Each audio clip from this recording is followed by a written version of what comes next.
গ্রামের নাম ছিল রুদ্রপুর। সেখানকার মানুষজনের মধ্যে অদ্ভুত একটা অশান্তি বাস করত, কারণ গ্রামের মাঝখানে একটা বড় বাড়ি ছিল। সে বাড়ির নাম কালরাত্রি ভবন।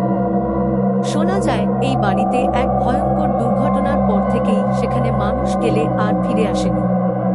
মাঝরাতে শীতল হাওয়ার মধ্যে শোনা যেত ভয়ঙ্কর চিৎকার। ভয়ের ছায়া ঘুরে বেড়াত বাড়ির আশেপাশে। সাহস করে কেউ ঢুকতে চাইলেই অদৃশ্য শক্তি তাকে টেনে নিয়ে যেত। এই গল্পগুলো একদিন দুই সাহসী বোন লীলা আর মিলি শুনল। তাদের কেউ ঠেকাতে পারল না, কারণ তারা ঠিক করল সত্যিটা জানবে।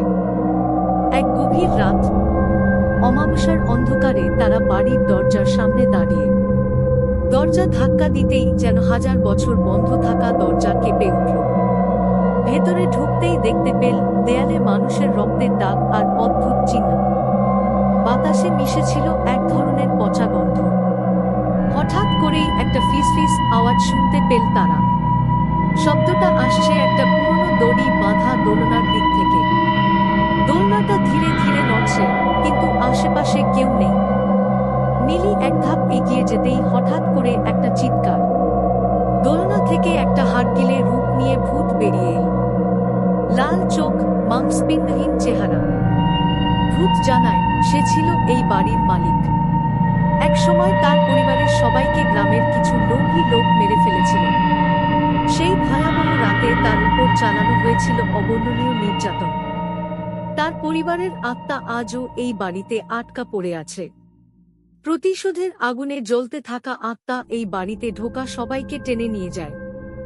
লীলা ও মিলি ভয়ের পাথর হয়ে গেল, কিন্তু তারা মিথ্যে আশ্বাস দিয়ে বলে, আমরা তোমাকে শান্তি দিতে এসেছি। ভূত চুপ করে তাদের দিকে তাকাল।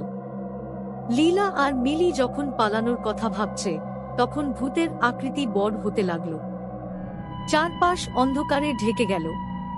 হঠাৎই ভূতের বিকট আওয়াজে ঘর ভেঙে পড়ল। কয়েক ঘন্টা পর গ্রামের লোকজন শুধু তাদের পোড়া দেহের ছাই খুঁজে পেল। সেদিনের পর থেকে কালরাত্রি ভবনের চারপাশ থেকে আরো ভয়াল আওয়াজ আসতে লাগল।